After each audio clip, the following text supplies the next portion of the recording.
Bonjour et bienvenue sur cette vidéo Expli-Salon de l'Ordre de Veyel, une vidéo qui va avoir pour but de vous démontrer que l'Ordre de Veyel c'est le jeu parfait pour réunir débutants et expérimentés autour d'une même table dans une dynamique de JDR sous extasie. L'Ordre de Veyel c'est un jeu coopératif dans lequel on peut jouer contre le jeu et on peut jouer contre un maître du jeu qui jouera donc le méchant, les monstres, les événements et qui d'une manière générale sera en opposition par rapport aux joueurs. L'Ordre de Veyel se joue de la manière suivante. Une équipe d'aventuriers représentée par ce petit jeton ici nommé joueur va parcourir un donjon. Le jeu va être une série d'allers-retours. Vous allez rentrer, sortir plusieurs fois dans le donjon qui est donc ici, dont chacune des cartes représente une salle de donjon. Ça peut être des coffres, des monstres, des pièges, un petit peu ce que vous voulez. Le but du jeu c'est quoi? Je suis à l'extérieur du donjon, je choisis l'aile ouest, l'aile centrale ou l'aile est. On va dire que je vais à l'est par exemple.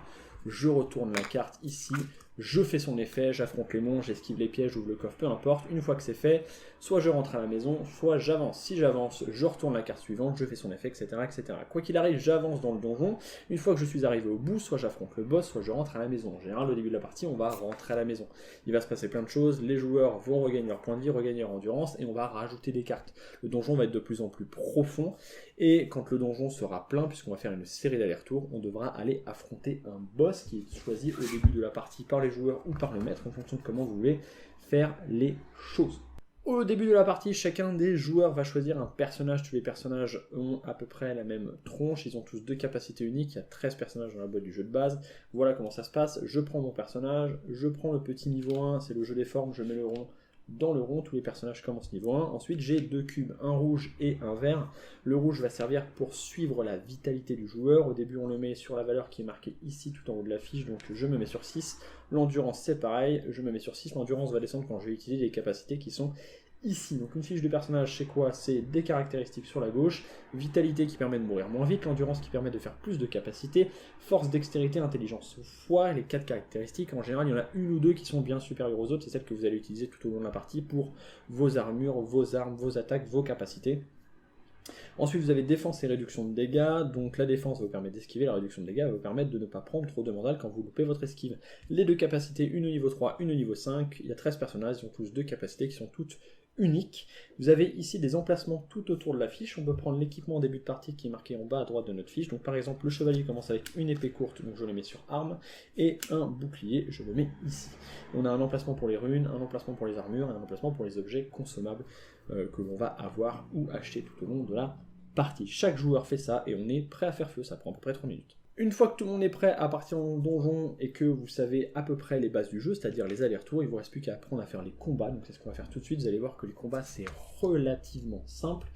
Je suis ici, donc on va dire que je suis parti dans l'aile est, pardon, je prends les monstres ici, tout ce que je vous dis c'est marqué exactement sur les cartes, il y a très peu de règles tacites dans l'Ordre de Veyel, tout ce qui a pu être marqué sur les cartes et donc il n'y a pas à les rechercher dans le manuel est noté au maximum sur les cartes. Il y a marqué lancer un D6 pour déterminer le nombre de monstres, je lance le dé, on va considérer qu'on est deux joueurs, je vais donc prendre deux monstres, on se prend pas la tête et j'ai mes deux monstres. Je vais vous faire les inserts, les monstres ont deux côtés, un côté pour les valeurs et un côté où il n'y a aucune valeur, simplement un mot-clé. Quand vous jouez contre le jeu, vous regardez les valeurs. Quand vous jouez contre un maître, lui a les valeurs et les joueurs n'ont pas l'information. Ce qui veut dire qu'ils découvrent les monstres un petit peu au fur et à mesure. Ils ne connaissent pas les points de vie, l'attaque, les effets.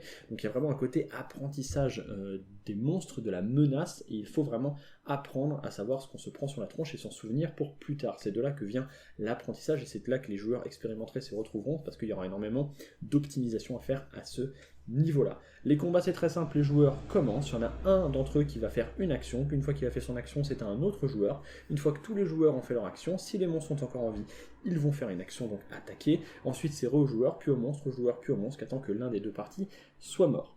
À son tour, un joueur peut faire 3 actions même. Soit j'utilise un objet consommable. L'objet consommable c'est très simple, ce sont ceux qui sont ici, par exemple j'ai une bombe, inflige 3 points de dégâts à tous les ennemis, je le mets à la poubelle, tout simplement j'inflige des dégâts aux ennemis et ça passe mon tour. Deuxième action potentielle, mettons que je sois au moins niveau 3 ou niveau 5, je peux utiliser une de mes capacités, qui en général se résume à lancer un dé, s'assurer que l'on a fait plus que le monstre ou suffisamment sur ce qui est marqué sur la capacité. Par exemple, là j'ai au prix d'un jet de force plus dextérité supérieur ou égal à 22, je lance mon dé, on va dire que je fais 16, peu importe, ou 14.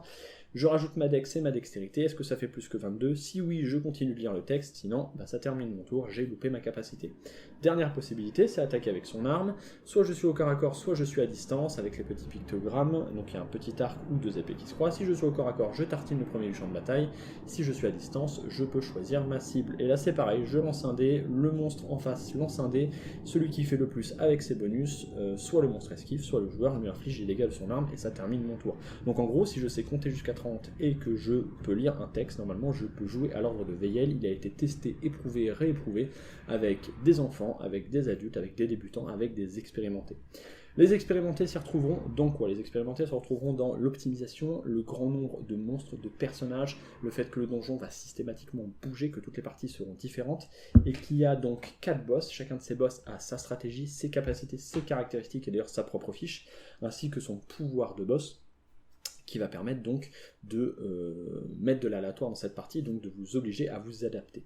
Vous allez bien entendu récupérer du butin qui sont donc sous la forme de cette pile jaune qui est la pile de forgeron, dans laquelle il y a des armures, des armes, des boucliers et des runes.